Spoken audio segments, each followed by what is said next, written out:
Robert Boone had sworn off saving anyone the day he buried his wife and daughter. 3 years of Wyoming solitude had taught him that heroes died young, and justice was a luxury the frontier couldn't afford.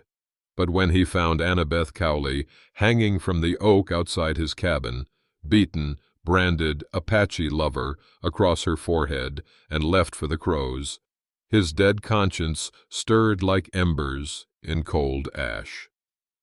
The woman's breathing was so shallow he almost mistook her for another corpse. Blood crusted her auburn hair, and the rope burns on her neck told a story of hatred he knew too well. Someone had meant for her to die slow and shameful, a warning to anyone who dared cross the invisible lines that kept Wyoming pure. Robert's weathered hands trembled as he cut her down. 3 years of hiding from his past, and it had found him anyway. The brand on her skin matched the one seared into his memory, the mark of Clayton Raddick's justice. Dawn in Wyoming territory came like a reluctant promise, painting the Badlands in shades of copper and regret.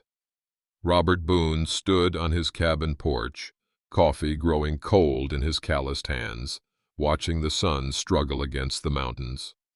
3 years of this routine: wake, work, survive, sleep. And still his dreams echoed with the screams of burning homesteads. The rope creaked before he saw it. 20 yards from his door, the ancient oak bore fruit no tree should carry. A woman hung limp in the morning light, her torn dress catching the wind like a tattered flag of surrender.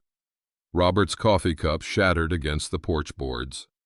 He'd seen enough lynchings to know the difference between quick death and prolonged torture. Whoever strung her up had wanted spectacle, not efficiency. The rope was positioned to choke slowly, and the victim still drew breath, barely. Jesus, Robert whispered, his cavalry training overriding 3 years of self-imposed isolation. He grabbed his Bowie knife and sprinted toward the tree. Up close, the damage was worse. Purple bruises covered her face like storm clouds, and dried blood matted her auburn hair.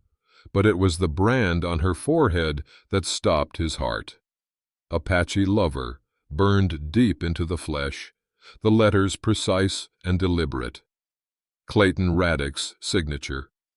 Robert cut the rope with trembling hands, catching the woman as she collapsed. She couldn't weigh more than 100 pounds, all sharp angles and hollow cheeks. Through the swelling, he glimpsed green eyes that had seen too much dying. "Easy now," he murmured, though she remained unconscious. "You're safe." The words tasted like lies. Nowhere was safe when Clayton Raddick decided someone deserved judgment. Robert carried her inside his one-room cabin, laying her gently on his bed. 3 years of bachelor living had left the place sparse but clean, just furniture enough for surviving, nothing for living. He lit the oil lamp and examined her injuries by the flickering light. Rope burns circled her throat like a necklace of pain. The brand was infected, weeping yellow discharge that spoke of days without treatment. Her dress, once blue calico, was torn and stained with blood both fresh and old. But she was breathing, and her pulse beat steady beneath his fingertips. Robert heated water on his wood stove and gathered what medical supplies he possessed. His cavalry experience with battlefield wounds would have to suffice. He'd patched up dying soldiers. Surely he could save one broken woman. "Don't know who you are," he said to her unconscious form, "but Raddick's marked you for his brand of justice. That makes us kindred spirits, I suppose." As he cleaned her wounds, memories surfaced like ghosts from shallow graves. Another woman, another time, his wife Mary screaming as flames consumed their homestead. His daughter Sarah running toward him through the smoke, her dress on fire. The riders in white hoods who'd come for the Indian sympathizers and left only ashes behind. Robert had tracked them for weeks, his uniform coat traded for civilian clothes, his captain's commission abandoned for revenge. When he'd finally cornered the leader, a man named Wilson, who rode with Raddick's regulators, he'd put a bullet between the bastard's eyes without hesitation. That was when Robert Boone died, and this hermit was born. The woman stirred as he applied salve to her brand. Her eyelids fluttered, revealing those startling green eyes, unfocused but aware. "Where?" she whispered, her voice like sandpaper on wood. "My cabin. You're safe." Robert kept his voice gentle, the way he'd once spoken to spooked horses. "What's your name?" "Anna." She tried to sit up, then collapsed back with a groan. Annabeth Cowley." The name meant nothing to him, but then Robert had made it his business to know nothing about his neighbors. Isolation was armor, and he'd worn it faithfully. "Who did this to you, Miss Cowley?" Her eyes hardened despite the pain. "Clayton Raddick, his regulators." The words emerged like broken glass, cutting her throat fresh. "They killed my Joseph, called him a savage, called me a whore for loving him. Joseph. An Apache name, most likely." Robert understood now why she'd been branded, why the rope had been positioned for maximum suffering. In Wyoming territory, some sins carried death sentences handed down by men who called themselves patriots. "Where you headed?" Robert asked. "Got family somewhere?" Annabeth's laugh was bitter as alkali water. "My father turned me out when I chose Joseph over his respectability. Said I was dead to him the day I lay with a red man." Her fingers traced the brand on her forehead. Raddick made it literal. Robert felt something crack inside his chest, the ice that had protected his heart for 3 years. This woman carried the same wounds he bore, marked by the same hatred that had consumed his family. "Well," he said, surprising himself with the words, "reckon you can stay here till you heal proper. Got room enough for 2 ghosts." Annabeth studied his face in the lamplight, reading the scars that time couldn't heal. "Why would you help me? You don't know me from Eve." Robert thought of Mary and Sarah, of justice delayed and vengeance incomplete, of the badge he'd thrown in the dirt the day he realized law meant nothing when evil wore the mask of righteousness. "Let's just say Raddick and I have unfinished business." 3 days passed like seasons, each hour measured in small victories against death. Annabeth drifted between fever dreams and waking pain, while Robert played nurse with the awkward tenderness of a man long out of practice with caring. She was stronger than she looked. By the 4th morning, she managed to sit up without his help, sipping the bitter chicory coffee he'd learned to tolerate. The brand on her forehead had begun to scab, though it would leave its mark forever. "You served," she said, watching him clean his Colt at the kitchen table. It wasn't a question. Everything about Robert spoke of military training. The way he moved, the precision of his daily routines, the 1,000-yard stare that came from seeing too much war. "Captain, 7th Cavalry." Robert didn't look up from his weapon, until I remembered what uniform I was really wearing. "Indian Wars?" "Among other things." He slid the cylinder back into place with practiced ease. "Turns out fighting savages and fighting for savages looks different depending on which end of the gun you're standing."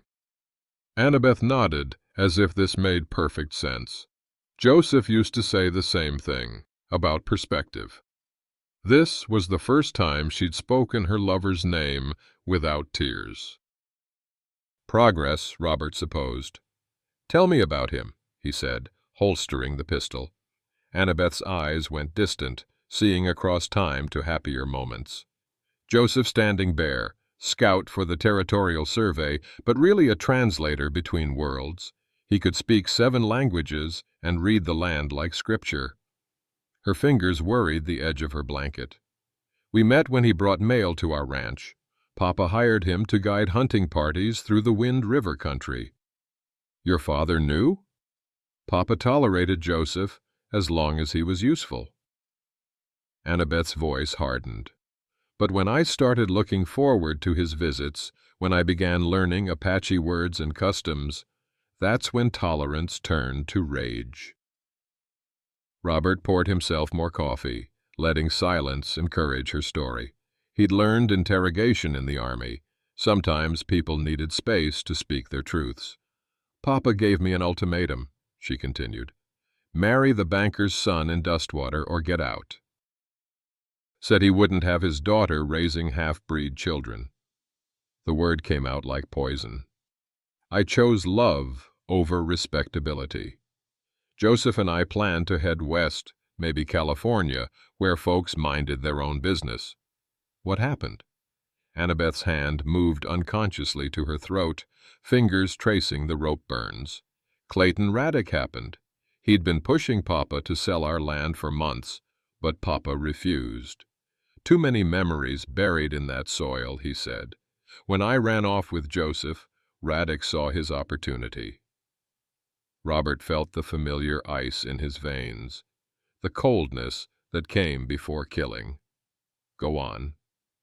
Raddick told Papa I'd been kidnapped, convinced him that Joseph had bewitched me, stolen his innocent daughter for savage pleasures. Annabeth's voice cracked. Papa believed what he wanted to believe, gave Raddick permission to bring me home and deal with the Indian as he saw fit.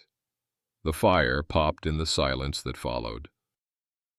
Robert understood now how evil operated, not through grand conspiracies, but through small compromises made by good people who chose comfort over courage. They caught us at Willow Creek, Annabeth whispered. Joseph tried to surrender, tried to explain we were married in Apache custom. Raddick shot him down like a dog and made me watch.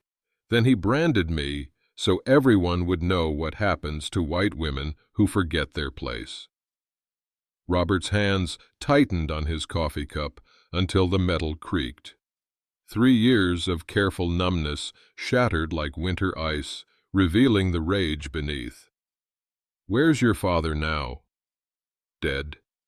No emotion in the word. Heart attack 3 days after they brought me home. Maybe guilt, maybe grief. Doesn't matter now. And Raddick? Still calling himself a hero. Still cleaning up the territory, one corpse at a time. Annabeth looked directly at Robert for the first time since beginning her story. What about your family? What made a cavalry captain turn hermit? Robert had avoided this conversation for 3 years, but sitting across from this broken woman who'd lost everything to the same evil that destroyed his world, the words came easier than expected. Wife and daughter, Mary and Sarah. Their names felt strange on his tongue after so long unspoken. Homestead, outside Fort Collins. I was away on patrol when Raddick's regulators decided we were Indian sympathizers. Were you? Robert almost smiled at her directness. I'd been trading with the Arapaho, selling them ammunition for hunting. Military looked the other way because it kept them peaceful, but some folks saw it as treason. So they burned you out. Everything. Mary died in the house trying to save our photographs. Sarah. Robert's voice caught. Sarah almost made it to the creek before the smoke took her. They sat in silence, 2 survivors of the same war, bound by loss and marked by the same enemy. Outside, the wind whistled through the cabin's chinks, carrying the promise of winter. What do we do now? Annabeth asked. Robert looked at this woman who'd been branded and broken, but not beaten, who'd suffered tortures that would have destroyed weaker souls.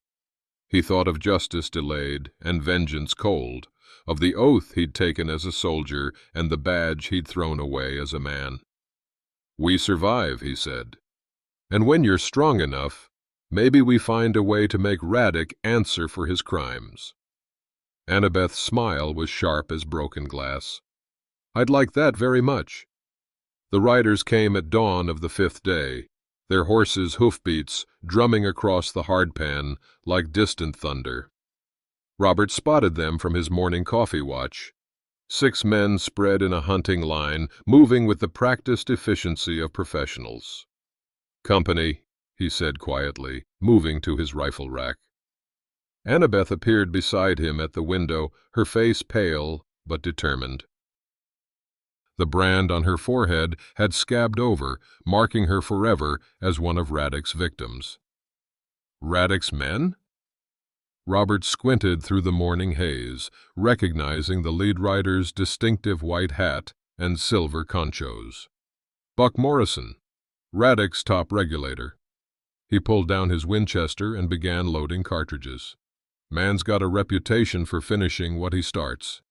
They're here for me. They're here for both of us now." Robert handed her his spare revolver, a Navy Colt that had seen action in 3 Indian campaigns. "You know how to use this?" Annabeth checked the cylinder with surprising familiarity. "Joseph taught me. Said a woman alone needed more than prayers for protection." The riders reined up 50 yards from the cabin, staying outside effective pistol range, but close enough for conversation. Morrison sat his horse like a man, comfortable with intimidation, his badge catching the morning sun. "Robert Boone!" Morrison's voice carried easily across the distance. "We know you got her. Send out the Apache whore and we'll ride on peaceful like." Robert stepped onto his porch, rifle held casual but ready. "Don't recall inviting you onto my land, Morrison. State your business or move along." "My business is with the woman." Morrison's hand rested on his gun butt. "She's wanted for questioning about the murder of Joseph Standing Bear. The audacity of it, making Annabeth a suspect in her lover's killing, sparked fury in Robert's chest. This was how Radek operated, twisting truth until victims became criminals and murder became justice. "Funny," Robert called back. "Wasn't aware witnesses were suspects these days." "Witness to what?" Morrison's smile was cold as winter steel. "Far as the law's concerned, Standing Bear attacked a white woman. Miss Cowley here killed him in self-defense, then ran off with his stolen goods. Makes her a thief and a liar." Annabeth stepped onto the porch beside Robert, ignoring his sharp look of warning. "You know that's not true, Buck Morrison. You were there when Radek shot Joseph down in cold blood. I was there when a savage got what he deserved." Morrison's voice carried no emotion, as if discussing cattle prices. "Now you can come peaceful, or we can burn you out like the Indian lovers you are. Your choice." Robert felt the familiar coldness settle over him, the killing calm that had made him deadly in war. These men had come expecting easy prey, a broken woman and a hermit afraid of confrontation. They'd miscalculated badly. "Here's my counteroffer," Robert said, raising his rifle to his shoulder. "You ride off my land now, or I start dropping you where you sit. I count 6 targets, and I've got a full magazine. Care to test cavalry marksmanship against regulator courage?" Morrison's confident smile wavered. Whatever intelligence he'd gathered on Robert Boone hadn't included his military background, or the arsenal he'd accumulated during 3 years of expecting this day to come. "You're harboring a fugitive, Boone. That makes you complicit in—" Robert's first shot took Morrison's hat clean off his head, spinning it 20 feet before it hit the ground. The horses shied, and the regulators reached for weapons, but Robert already had them covered. "Next one goes between your eyes," Robert said conversationally. "I learned to shoot running Apaches at 300 yards. You boys are sitting ducks." Morrison's face flushed red with humiliation and rage. "This ain't over, Boone. Raddick won't let this stand. Tell Raddick I'm looking forward to renewing our acquaintance." Robert kept his rifle trained on Morrison's chest.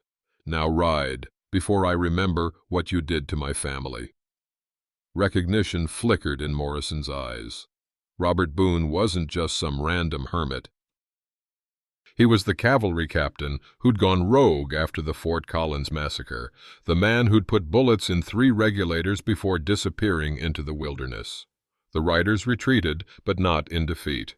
This was tactical withdrawal, not surrender. They'd be back with more men and a different plan. "That was dangerous," Annabeth said, once they disappeared beyond the ridge. "Now they know you're involved." "I've been involved since the day they murdered Mary and Sarah." Robert lowered his rifle but kept it ready. "Question is, what do we do now? They'll return in force, probably tonight." Annabeth was quiet for a long moment, staring at the distant dust cloud marking the regulators' retreat. When she spoke, her voice carried newfound steel. "We run, but not like fugitives." She turned to face him, and Robert saw something dangerous glittering in her green eyes. "We go to Dustwater. Make them face us in public, where their lies can't hide in darkness." "That's suicide." "Raddick owns Dustwater, the sheriff, the judge, half the town council." "Maybe, but he doesn't own everyone." Annabeth's fingers traced the brand on her forehead, reclaiming it as a badge of survival rather than shame. "There are good people in that town, people who knew Joseph and respected him, people who'll listen if we tell the truth loud enough." Robert considered the proposal. Strategically, it made sense. Raddick's power came from operating in shadows, convincing decent folks that his vigilante justice protected them from savage threats. Drag him into daylight, force him to defend his actions before witnesses, and his mystique might crumble. "It's a hell of a risk," he said finally. "Everything worthwhile is." Annabeth checked the cylinder of his Navy Colt again, her movements now confident and sure. "Besides, I'm tired of running, tired of hiding. Joseph deserves better than to be remembered as a savage who died for his crimes." Robert thought of his own need for closure, for the chance to face the man who destroyed everything he loved. 3 years of exile had taught him that some wounds never healed, only festered in darkness. "We'll need evidence," he said, "proof of Raddick's crimes that goes beyond your word against his." Annabeth smiled, and for the first time since he'd cut her down, it reached her eyes. "I know where he keeps his records. Every lynching, every burning, every family driven out, Raddick documents it all. Calls it his service record for when he runs for territorial delegate. You've seen these records? Joseph saw them. Before he died, he was gathering evidence for the territorial marshal. Had names, dates, witness statements." Her voice grew excited as the plan took shape. "Raddick keeps everything locked in his office safe, thinking no one would dare challenge him." Robert felt something stir in his chest, something that might have been hope if he'd believed in such things. Breaking into Raddick's office would be dangerous? Annabeth laughed, but there was no humor in it. "Man's already branded me and left me for dead. How much more dangerous can it get?" She had a point. They were already dead in Raddick's eyes. The only question was whether they'd die as victims or as fighters. "We'll need supplies," Robert said. "Ammunition, provisions, a plan for getting into town unseen. I know the back trails. Joseph taught me to read the land like he did." Annabeth moved toward the cabin, purpose now driving her damaged body. "How long do you need to pack?" Robert looked around his sparse cabin, at the life he'd built from the ashes of the old one. 3 years of hiding, 3 years of letting evil prosper while he nursed his wounds in solitude. "Give me an hour," he said. "Then we ride for Dustwater." And for the first time in 3 years, Robert Boone felt like a soldier again.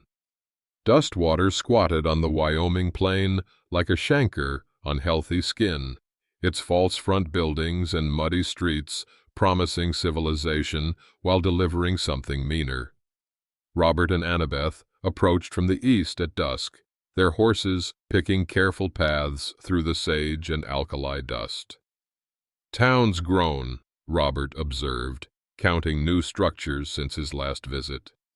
Prosperity had come to Dustwater, built on the bones of driven-out families and stolen land.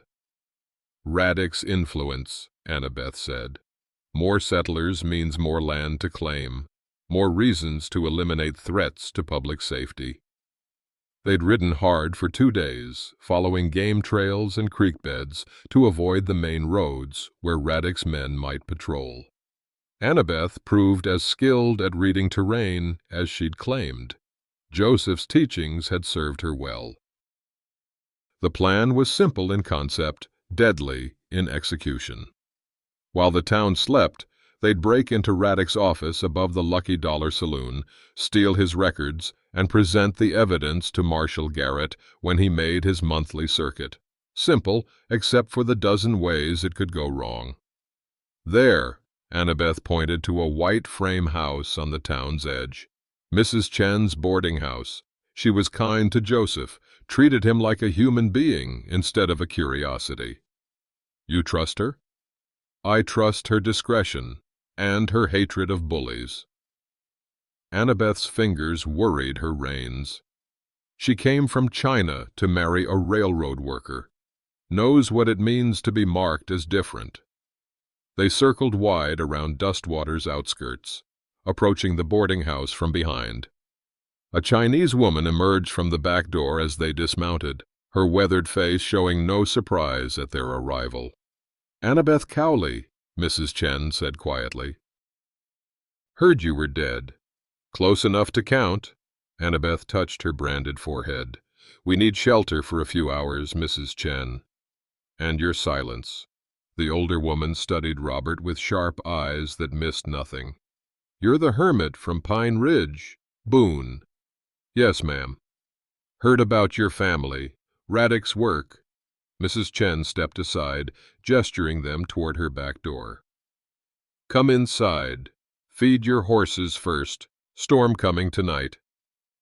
The boarding-house kitchen smelled of ginger and wood smoke, foreign spices that reminded Robert how far from his old life he'd traveled. Mrs. Chen moved efficiently, setting out rice and tea while they explained their mission. "Raddick's office is well guarded," she warned.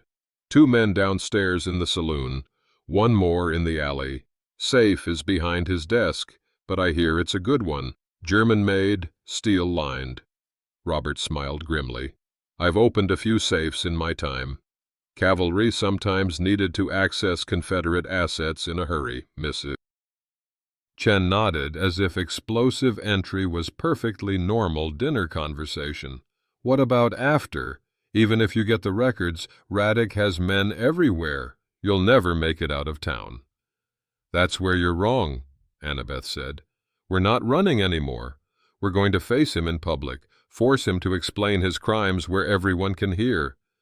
"The man owns this town." "No," Robert interrupted. "He owns the people in charge, but towns are more than their officials.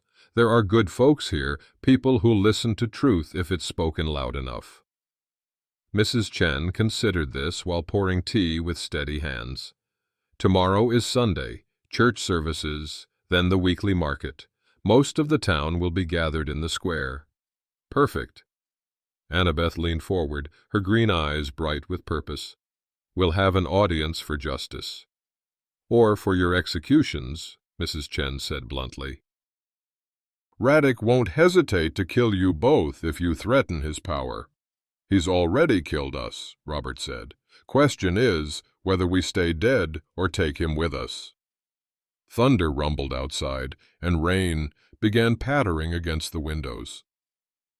Mrs. Chen rose to check the locks, her movements betraying nervous energy.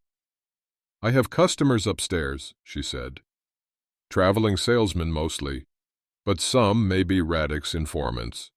Stay quiet, leave before dawn. I'll deny you were ever here." Robert and Annabeth spent the evening planning their assault on Radek's office.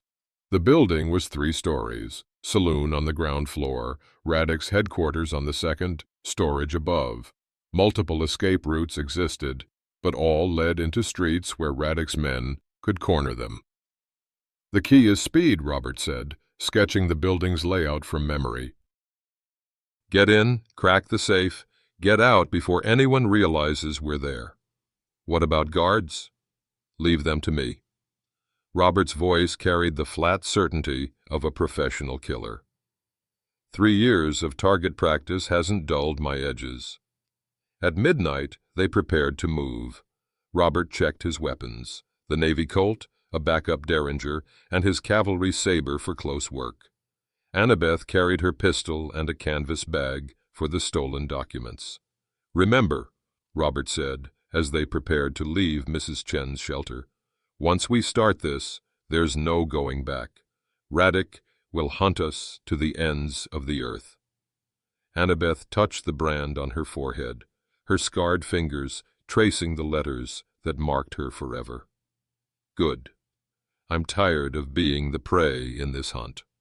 The storm provided perfect cover. Rain masked their footsteps. Lightning illuminated their path without revealing their presence.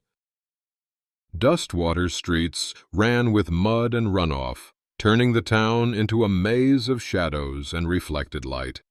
Radek's building stood dark except for the saloon's ground-floor windows. Music and laughter drifted up from the bar, punctuated by the occasional crash of breaking glass.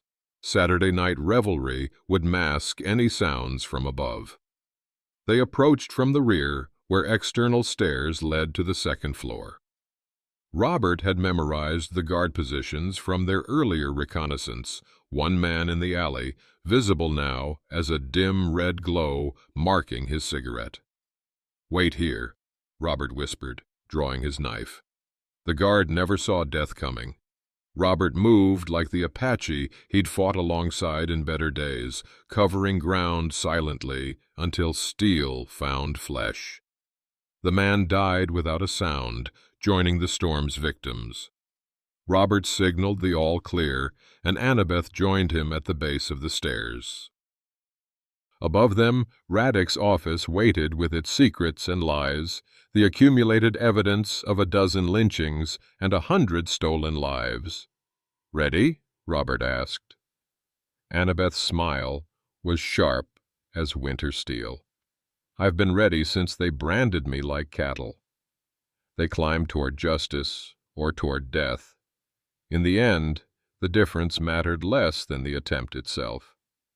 Lightning split the sky as they reached Radek's door, illuminating their faces in stark black and white. Robert picked the lock with tools salvaged from his cavalry kit, feeling tumblers yield to patient pressure. The door swung open on darkness that held the promise of revelation. Inside, Clayton Radek's office waited to give up its secrets, if they could survive long enough to steal them. Robert drew his pistol and stepped into the enemy's lair, Annabeth close behind. Tonight, the hunters would become the hunted, and the branded woman would reclaim her name. Justice had been delayed, but it would not be denied. Radek's office reeked of cigar smoke and old leather, the scent of power exercised without oversight. Robert moved through the darkness like a ghost, his fingers reading the room's geography while Annabeth kept watch at the door. "Safe's behind the desk," he whispered, finding the steel box exactly where Mrs. Chen had predicted. "German-made, but old. Give me 10 minutes." Lightning illuminated the office through tall windows, revealing walls covered with maps of Wyoming territory. Red pins marked "Problem solved," homesteads burned, families driven out, men who'd challenged Radek's authority and paid the price. Annabeth stared at the map with growing horror. Dear God, there must be 50 families marked. 50 we know about. Robert had begun working on the safe, his cavalry demolition training serving him well. Probably twice that many convinced to leave without violence. Each red pin represented lives destroyed, dreams shattered by a man who styled himself protector of civilization. Robert thought of Mary and Sarah, wondering if their homestead was marked somewhere on this cartography of evil. The safe's lock yielded to his patient manipulation, German engineering, but crafted in a more trusting age when thieves lacked military training. Inside, Robert found exactly what Annabeth had promised: ledgers, correspondence, and meticulously documented records of every lynching, burning, and intimidation campaign. Jesus, he breathed, reading entries by lightning flash. He kept records of everything: names, dates, methods used. Annabeth joined him at the safe, her hands shaking as she pulled out leather-bound journals filled with Radek's neat handwriting. Look at this one. March 15, 1877. Removed the Morrison family for Apache sympathies. Father resisted, required permanent solution. A mother and children relocated to avoid further complications. Robert's blood turned to ice water. The Morrison family had been neighbors, good people who'd traded fairly with local tribes. He'd wondered what happened to them after returning from patrol to find their homestead abandoned. Relocated, Annabeth said bitterly, like they were cattle being moved to better pasture. More documents revealed the scope of Radek's operations: correspondence with territorial officials, payment records for his regulators, even photographs of lynching victims displayed like hunting trophies. The man had documented his crimes with bureaucratic precision, never imagining anyone would dare challenge his authority. "This is enough," Robert said, stuffing papers into Annabeth's canvas bag. Enough to hang him 10 times over. A floorboard creaked in the hallway outside. Robert drew his pistol in one fluid motion, motioning Annabeth toward the window. They'd lingered too long in the wolf's den, and now the pack was returning. "Boone!" Clayton Radek's voice carried through the door, cultured and calm despite the circumstances. "I know you're in there. Come out, and we'll discuss this like civilized men." Robert had never met Radek face to face, but the voice matched his expectations. Educated, confident, carrying the assurance of a man accustomed to absolute authority. Through the door's glass panel, Robert glimpsed a tall figure in an expensive suit, flanked by 2 armed men. "Nothing to discuss," Robert called back, "unless you want to explain why you murder innocent families." Radek's laugh was genuinely amused. "Innocent? Captain Boone, you of all people should understand the necessity of harsh measures. How many Indians did you kill to protect civilization?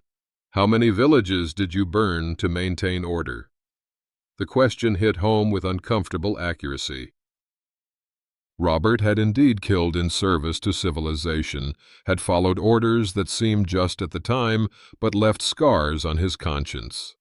The difference was that he'd questioned those orders, eventually rejecting a system that demanded innocent blood. "I fought soldiers, not settlers," Robert said. "I never murdered children." "Your wife and daughter weren't murdered," Radek replied conversationally. "They were casualties of necessary action, regrettable but unavoidable when removing a threat to community safety." Rage flared in Robert's chest, white-hot and purifying. 3 years of guilt and self-recrimination crystallized into hatred for the man who'd destroyed his world and called it justice. "You want to discuss necessity?" Robert raised his voice so the whole building could hear. "Let's discuss your necessity for profit over principles, for land theft disguised as patriotism." "The woman has poisoned your mind," Radek said. Apache lovers often develop irregular thinking, Perhaps we can arrange treatment rather than punishment." Annabeth appeared at Robert's shoulder, her scarred face set in lines of absolute determination. "Tell them about Joseph, you coward. Tell them how you shot down an unarmed man." "The savage was armed with your innocence," Radek replied. "Corrupting white women is an act of war against civilization itself." Robert had heard enough philosophy from a madman. The storm outside was breaking, rain hammering against windows with increasing fury, perfect cover for escape, if they could reach the external stairs alive. "Annabeth," he whispered. "Window. Now." But as they moved toward their escape route, more footsteps echoed in the alley below. Radek had anticipated their plan, positioned men to cover all exits. They were trapped in the wolf's den, with the pack closing in. "Last chance, Boone," Radek called. "Surrender the woman, and I'll allow you to leave territory. Continue this foolishness, and you'll burn like the Indian lover you are." Robert looked at Annabeth, seeing his own resolve reflected in her green eyes. They'd come too far to quit now, gathered too much evidence to let Radek's crimes continue hidden in shadow. "Counteroffer," Robert called back. "Go to hell." Radek's cultured facade finally cracked, revealing the monster beneath. "Burn them out, boys, same as the others." The smell of kerosene drifted up from below as Radek's men prepared to add another victory to their record. But this time, their victims wouldn't die silent and forgotten. This time, justice would have its voice. Smoke began seeping under the office door as Radek's men fired the building below. Robert had fought through burning structures before, knew they had minutes before the flames made escape impossible. "The roof," he said, pointing to a trapdoor in the ceiling. "Only way out now." Annabeth clutched the canvas bag of evidence against her chest like a shield. "What about Radek? He'll claim we died resisting arrest, make himself a hero again. Not if we give the town a different story." Robert boosted her toward the trapdoor, his cavalry training taking over. Sometimes the best defense is a loud offense. They climbed onto the rain-slicked roof as flames began licking through the floor below. The storm had intensified, turning dust-water streets into rivers of mud and debris. Perfect chaos to cover their movements. "There," Annabeth pointed through the downpour. "The church bell tower. We can see the whole town from there." Robert understood immediately. Sunday morning would bring the congregation together, along with the weekly market crowd. If they could reach that bell tower, they'd have an audience for truth, assuming they survived the night. Fire bloomed behind them as they scrambled across rooftops, the Lucky Dollar Saloon transforming into a beacon visible for miles. Shouts echoed through the streets as bucket brigades formed to fight the blaze. But Robert knew Radek would claim arson as another of their crimes. They dropped into an alley 2 blocks from the church, landing hard in ankle-deep mud. Behind them, the entire business district glowed orange against the storm clouds, and Robert felt a moment's guilt for the innocent property destroyed in their escape. "Mrs. Chen's," Annabeth gasped, pointing toward the boarding house. "She'll hide us until morning." But as they approached the familiar building, Robert spotted movement in the shadows. Men with rifles positioned around the house. Radek had anticipated their bolt hole, turning their sanctuary into a trap. "Back up," Robert whispered, pulling Annabeth deeper into the alley. "He's got the place surrounded." They spent the rest of the night moving through Dustwater's maze of back streets and abandoned buildings, staying ahead of search parties while the fire raged behind them. By dawn, half the business district lay in smoldering ruins, and the whole town buzzed with rumors about the mysterious arsonists. Sunday morning brought church bells and the gradual assembly of Dustwater's population in the central square. Robert and Annabeth watched from the livery stable's hayloft as families emerged from their homes, dressed in their finest clothes for worship and commerce. "There's Radek." Annabeth pointed to a tall figure in an expensive suit, moving through the crowd like a politician campaigning for votes. Even from a distance, his confidence was visible, the bearing of a man convinced of his own righteousness. "And there's our chance," Robert said, noting how the crowd naturally gathered around the church steps before services began. "When the bell rings for service, that's when we make our move." They climbed the church's external bell tower using maintenance handholds, reaching the top just as families began filing into the sanctuary below. The entire town spread out beneath them like a map, with Clayton Radek holding court near the church's front entrance. "People of Dustwater," Robert's voice boomed across the square, amplified by the bell tower's acoustics. "I have something to show you about your protector." Faces turned upward, citizens shading their eyes against the morning sun to locate the voice.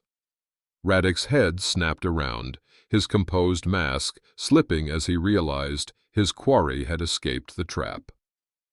"My name is Robert Boone," Robert continued, his cavalry command voice carrying to every corner of the square. 3 years ago, Clayton Radek murdered my wife and daughter for the crime of treating Indians as human beings." Murmurs rippled through the crowd, confusion and concern mixing with curiosity. These were decent people, Robert realized, folks who wanted to believe in law and order but were beginning to question the methods used to maintain them. Annabeth stepped forward, letting her branded forehead catch the sunlight. "And I am Annabeth Cowley. Radek branded me like cattle and left me to die for loving a good man whose only crime was being born Apache." The crowd's murmur became a roar as people recognized the woman they'd been told was dead, bearing visible proof of Radek's brutality on her scarred flesh. "Lies!" Radek shouted from below, his voice strained with desperation. "These are fugitives, murderers who burned half our town to cover their crimes." Robert held up one of the stolen ledgers, its pages fluttering in the morning breeze. "Then explain these records, Radek. Explain your detailed documentation of every lynching, every family driven out, every murder committed in the name of protecting civilization." 53 families, Annabeth called out, reading from the evidence they'd risked their lives to steal. 53 families terrorized, robbed, or killed by the man you call protector. The crowd began pressing closer to the church, some climbing onto wagon beds and porch railings for better views. Robert could see doubt spreading through their ranks like wildfire. Good people confronting the possibility that their hero was a monster. "Sheriff Hawkins," Radek's voice cracked like a whip. "Arrest these fugitives for arson and murder." But Sheriff Hawkins stood frozen in the crowd, his weathered face reflecting the same confusion visible in his constituents. He'd enforced Radek's justice for years, but confronting documented evidence of systematic murder was different than chasing phantom threats. "Read them the names," Robert shouted to Annabeth. "Let them hear who died for Radek's vision of purity." Annabeth's voice carried across the hushed square as she recited the litany of victims. The Morrison family, James, Martha, and 3 children. The Kowalski family, Stephen, Anna, and baby Michael. The Crawford family. "Enough!" Radek drew his pistol, pointing it toward the bell tower. "I'll finish this myself." But his shot went wide as several townspeople grabbed his arms, preventing him from firing into the crowd. The mask had finally slipped completely, revealing the murderous rage beneath his civilized facade. "Let them finish," someone shouted from the crowd. Let them read the names." Robert felt something shift in the square below, the moment when truth overcame propaganda, when decent people chose justice over comfortable lies. They'd done it. Against all odds, they'd dragged Radek's crimes into daylight, where they couldn't hide. "Citizens of Dustwater," Robert called down, "you have a choice to make. You can continue supporting a man who documents murder like a businessman records sales, or you can demand real justice, the kind that protects innocent families instead of destroying them." The crowd pressed closer to Radek, their faces no longer showing fear, but anger, the righteous fury of people who'd discovered they'd been deceived. The hunter had become the hunted, and Clayton Radek found himself facing the judgment of those he'd claimed to protect. Justice, delayed for 3 long years, had finally found its voice. The confrontation in Dustwater's Square balanced on a knife's edge, with 60 townspeople surrounding Clayton Radek, while Robert and Annabeth held their evidence like a sword of truth above them all. The morning sun had burned away the storm clouds, revealing everything in harsh, unforgiving light. "Sheriff Hawkins," Robert called down from the bell tower, "you've heard the evidence. You've seen the records. What's it going to be, law or lynch law?" Sheriff Hawkins stood frozen between his conscience and his fears, a weathered man who'd spent years following orders without questioning their morality. His hand rested on his gun butt, but uncertainty clouded his eyes. "Those are stolen documents," Radek snarled, though his usual composure had cracked like cheap veneer. "Forgeries created by murderers and savages to undermine legitimate authority." "Then you won't mind if Marshal Garrett examines them," Annabeth called back. "Assuming you're innocent, of course." A new voice cut through the tension from the crowd's edge. "I'll examine them right now." The crowd parted to reveal a tall man in a dusty coat, his marshal's badge catching the morning light. Thomas Garrett had arrived for his monthly circuit a day early, drawn by reports of fire and violence in Dustwater. Robert felt relief flood through him like cool water. Garrett had a reputation for honesty in a territory where that quality was rarer than gold, exactly the kind of man needed to judge Radek's crimes. "Marshal Garrett," Radek called out, his political instincts reasserting themselves. "Thank God you're here. These fugitives burned half the town trying to escape justice." Garrett surveyed the crowd with experienced eyes, reading the tension and anger in their faces. Justice for what crimes exactly? The woman consorted with Apaches, murdered her Apache lover to steal his goods. The man harbored her and killed 3 of my deputies. Radek's lies flowed smooth as snake oil, crafted through years of practice. "Interesting," Garrett said mildly, "because the report I received said Joseph Standing Bear was killed by vigilantes, not by Miss Cowley, and I don't recall authorizing any deputies to operate in this territory." Radek's face paled as his fabricated authority crumbled under official scrutiny. "I was acting under territorial mandate to maintain order." "What mandate?" Garrett's voice sharpened.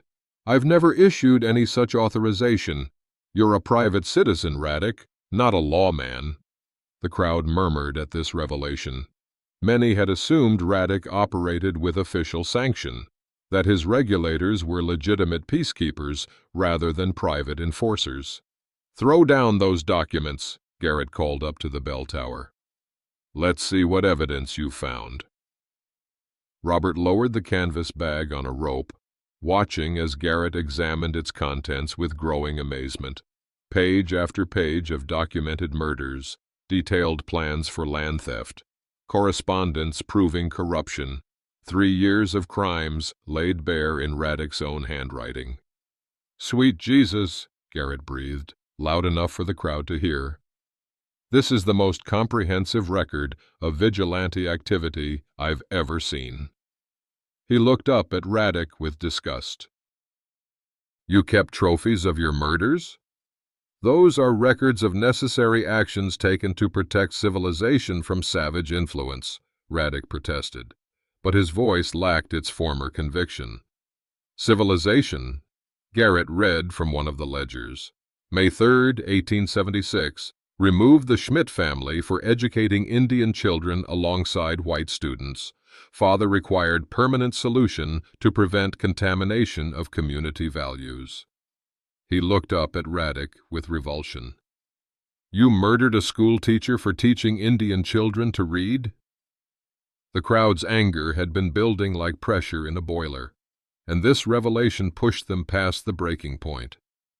Decent people who'd trusted Radek to protect their families discovered they'd been supporting a monster who killed teachers and children. He murdered the Morrisons too, Robert called down. The Kowalskis, the Washingtons, the Crawfords, all families with children who just wanted to live in peace. String him up, someone shouted from the crowd. Give him the same justice he gave those families. But Marshal Garrett raised his hand for silence.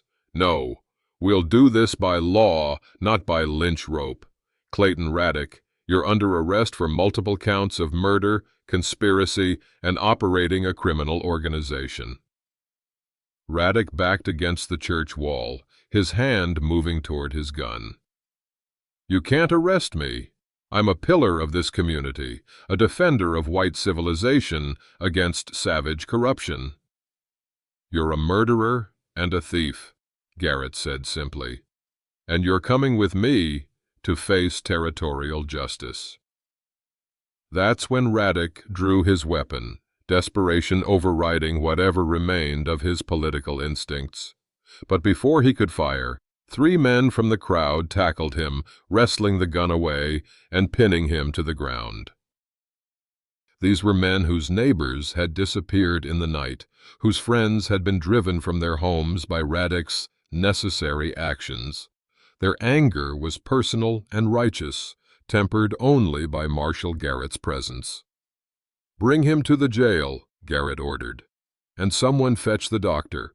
I want him healthy enough to stand trial. Robert and Annabeth climbed down from the bell tower to find themselves surrounded by townspeople who'd listened to their testimony. Some faces showed shame for having supported Radek.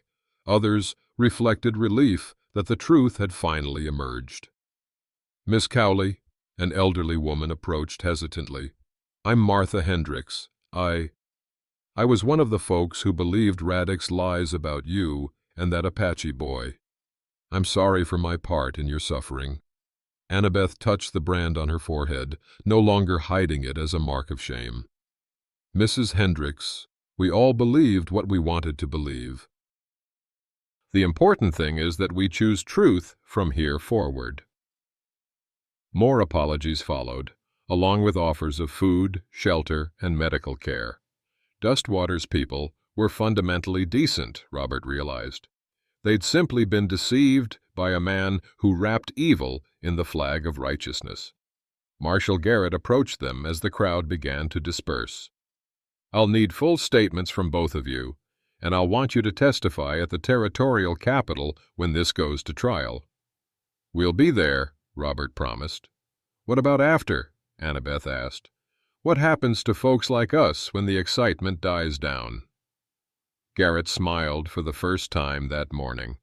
Well, I happen to know the territorial government is looking for honest people to help rebuild law enforcement in this region.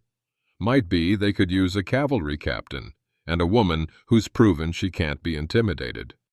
Robert felt something stir in his chest. Purpose, perhaps, or the possibility of redemption through service. He looked at Annabeth, seeing the same hope dawning in her green eyes. Deputies? She asked. If you're willing to pin on badges and help clean up this territory properly, Garrett confirmed. God knows we need people who understand the difference between justice and vengeance. As the sun climbed higher over Dustwater, Robert Boone and Annabeth Cowley stood together in the square, where truth had finally conquered lies. They were no longer fugitives or victims, but witnesses to the possibility that ordinary people could choose courage over comfort when it mattered most. The brand on Annabeth's forehead would always mark her as a survivor, but now it would also mark her as someone who'd faced evil and refused to be broken by it. And Robert had found his way back from the wilderness of grief to the possibility of serving justice again. Clayton Raddick sat in Dustwater's jail. His empire of fear crumbled into dust and honest testimony. Justice had been delayed, but not denied, and the frontier was a little safer for decent folks trying to build something good from the harsh Wyoming soil. In the end, truth had proven stronger than terror, and love had triumphed over hatred, just as it should in any land worth calling home. Well, partner, we've just ridden through some of the darkest valleys of the human spirit together, and if you're feeling a bit worn from all that emotion, Robert's guilt, Annabeth's pain, the weight of watching good people choose between safety and doing what's right, I understand completely. Writing this story of second chances and hard-won justice has left me thinking about the moments that define us all. There's something about frontier stories that strips away our comfortable illusions and forces us to examine what we're really made of when everything we've built is threatened. Robert spent 3 years running from his failure to protect his family, convinced that one moment of absence had marked him forever as a coward. But redemption isn't about erasing our failures. It's about finding the courage to act differently when the next test comes. And in this harsh world, that test always comes. What struck me most, while developing Robert and Annabeth's story, was how isolation nearly destroyed them both, while connection ultimately saved them. We're not meant to carry our deepest wounds alone, especially the burden of past mistakes. Sometimes the people we're trying to protect end up saving us instead, teaching us that healing happens through action, not just time. The brand on Annabeth's forehead became more than a mark of shame. It transformed into a badge of survival, proof that evil might wound us but cannot break spirits determined to bear witness to truth. In our own lives, we all carry scars from moments when the world showed us its cruelest face. The question isn't whether we'll be marked by those experiences, but whether we'll let those marks define us as victims or as survivors who refuse to let hatred have the final word. Writing about frontier justice got me thinking about moral courage in our own time. We may not face down corrupt vigilantes or settle disputes with six-shooters, but we all encounter moments that test our willingness to choose what's right over what's easy. The neighbor who needs us to speak uncomfortable truths. The workplace situation that demands we choose principles over profit. The stranger who deserves our help even when helping costs us something precious. In the end, Robert and Annabeth learned what the frontier has always taught those brave enough to listen. We're not defined by our worst moments, but by what we do after them. Justice may be delayed, but it need not be denied, not as long as ordinary people are willing to bear witness to truth, even when that truth comes at great personal cost. Thank you for riding this trail with me, friend. Stories only come alive when they find readers willing to invest their hearts in flawed characters trying to become better. Robert and Annabeth's journey from victims to truth-bearers got me thinking about the moments that define us, those crossroads where we choose between what's safe and what's right. We all carry regrets, and we all face times when doing the honorable thing costs more than we think we can afford.